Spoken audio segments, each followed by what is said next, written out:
Good day everyone, good day mga mix no. So medyo na busy tayo kaya hindi tayo masyado nakapag-upload. So ito na naman ang bagong layout natin mga mix, ang garahe ng apartment na yan mga mix no. So ito yung site. So ipapakita natin mamaya yung before and after niyan mga mix no. So ayan, naghukay na yung helper ko dyan. So ito pala yung before and after niya mga mix no, na nalagyan namin ng graba yan, tsaka pantambak ng lupa. So ayan, tapos na to. So dito gawin natin garahe at dyan nating layout sa hukay mga mix no, at lalagyan din natin ng poste yan na concrete yung gawa na.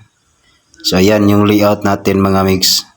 So dito mga mix, may mga poste na may bakal para sa ating piling ng hollow block. Actually, tatlo lang na pile ang ating ilalagay dyan mga mix no. So ayan, may mga bakal na yan sa gitna para sa mga piling. So ito yung poste, at dito naman mga mix, nakapag-pile na kami. Ang presyo ng pakyawin nito mga mix ay 30,000 ano.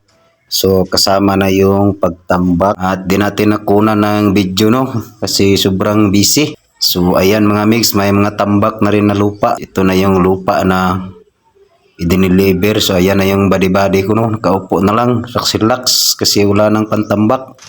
So dito naman ipapakita natin itong bata na to no, mahilig talaga tumulong to mga mix, lalo na pag walang klase. So ayaw niya kasi magpapigil, hinayaan ko na yan na lang at pinakarga niya. So ayan, napagod na yan, kawawa talaga yung. At dito natapos na rin namin yan mga mix no, may mga bato na no, medyo malalaki. So why ang tawag dyan mga mix na mga bato, may mga cyclone na. So nakikita nyo yung apartment na yan mga mix, 15 na rooms yan no.